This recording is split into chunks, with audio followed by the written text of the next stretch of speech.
Welcome to Quick Bytes, the lunchtime live stream with your tech integration specialist, Scott Conway.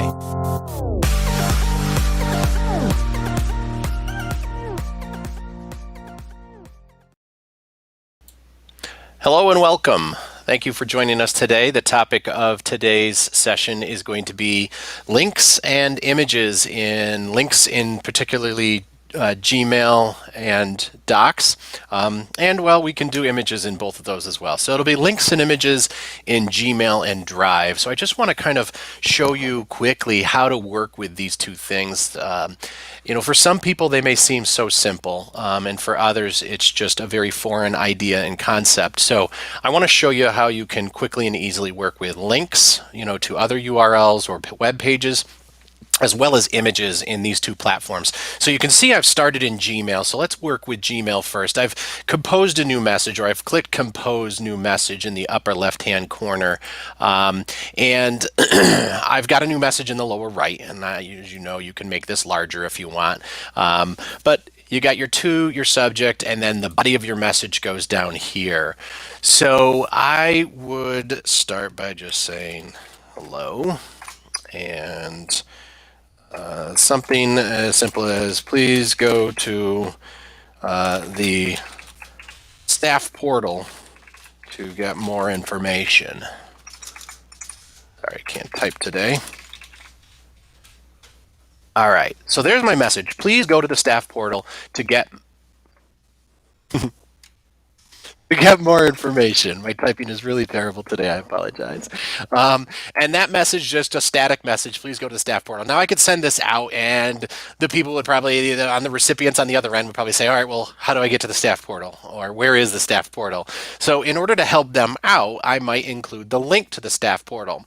So now in order to give them the link to the staff portal, I've got to include it or embed it into this website. There's a couple different ways I can do that. I'm going to start by going actually to the staff portal and grabbing or copying the link, and then I'm going to come down here and I could simply just hit return and paste that site. Now this site is a pretty lengthy URL.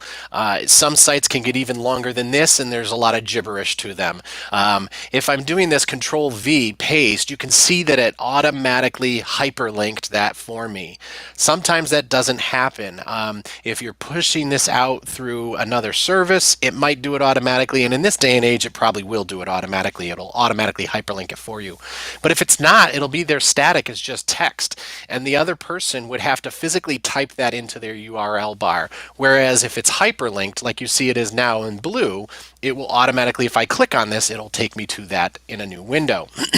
So that's one good way to insert a link. But if you want to kind of hide all of that gibberish, that long URL, you can do that by selecting a portion of the text. Now in this case, because it pertains to the staff portal, I'm going to highlight staff portal.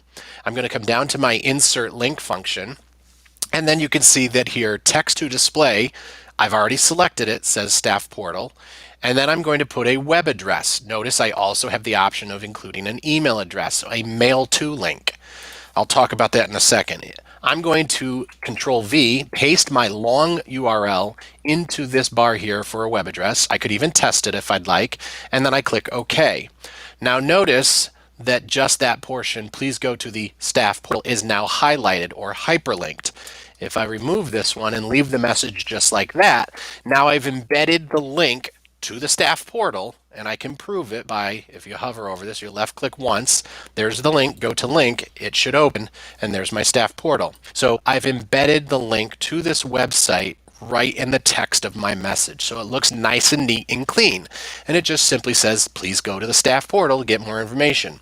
Now most people know that when it's highlighted blue like that, to click on it because it's a link and it will take you to wherever you want to go or wherever that's going. In this case, it's going to the staff portal. Now you saw that I could also embed an email link. I can also just out here in the blank space, click on insert link and I could type email Scott, and then I come down to email address and I could put my email address in there. There is a little bit of a caveat to all of this. This is called a mail to link. So what it's going to do is it's going to insert text right where my cursor was that says email Scott, and it's going to automatically be hyperlinked to a mail to link, which would send an email to this email address. So let's click OK, and then you can see there it is. Now, if someone were to click on this email Scott, and from their computer, as it is a mail to link, it is going to look for a locally installed email software to then open and create an email to that person. So I don't necessarily recommend this all the time because it depends on the recipient and what they have set up on their computer. And oftentimes we don't know what that is. So in this case, I don't know if I necessarily recommend that. However, I will say this, in Gmail's world, you can actually enable Gmail to act as your webmail client on your local computer. And it's possible to get that email link to open in a new Gmail. So if we click on it, they will possibly be able to do that. Again, there are too many variables, but just know that's what that email to link is. It's right there, and it would say email Scott. You click on it and it would open up an email and send, and the recipient would already be filled in with my email address. Again, there are a lot of variables that are involved with that for that to work. It may not work as you expect it to on the other end. So just know that you do have the option, but primarily a link to another website is perfect when you embed it right in text here. Again, you do have the option of copying and pasting that link as a standalone full link, and then they see the full thing as well. But that's how we interact with links in Gmail. Now, embedding an image is just as easy. I'm going to go down to the insert photo, and then I'm going to either pull photos from what I have here, and maybe I'll pull in my profile image. I do have the option in the lower right hand corner of either doing inline, meaning it's going to show or display in the message, or I can do it as an attachment. Now, if I select attachment and insert, it's not going to embed the image right in my email. It's going to put it down at the bottom as a file, standalone file attachment. You can see profile headshot.png, 60 kilobytes. Now I'm going to come back up here and I'm going to put my cursor there and I'm going to insert image again. And now this time I'm going to choose to do it in line, and notice the difference. It's going to put it directly in the body of the message. And I do have a couple options here. I have drag points so I can decrease the size or I can increase the size. I also have small, best fit, or original. And I can also remove. So you have a couple different options. I don't believe you can actually rotate here. No, you can just drag and make this larger. You can custom size that image. As far as that's concerned, that's really simple, quick, and easy. You do have a couple other options. You can pull from Google Photo albums. You can upload from your local computer if you do have an image stored locally, or you can pull it right from a web address. So you got a couple different options for inserting a photo, both as an attachment or in line.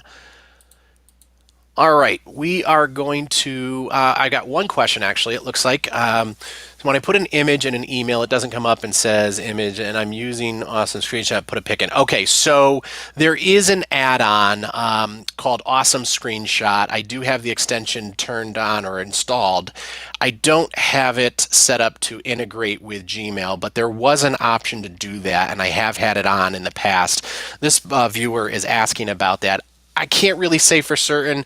I tried it once. It only allowed me to take a screenshot of the email that I was looking at, so I don't know if it was really functioning correctly at the time that I tried to use it. My suggestion is don't use it from Gmail. Literally use the extension from your toolbar at the top, from your extension bar, and do your capture. So go over, capture your selection, and I know it's the hard way, but capture your selected area, and then do the download. When you're done, click download and download this image, and then come back to your email and upload it as a photo, insert it as a photo. If you're trying to use the extension that's embedded right in Gmail, I can't say for certain that it's working fully. So, all right, over to a doc.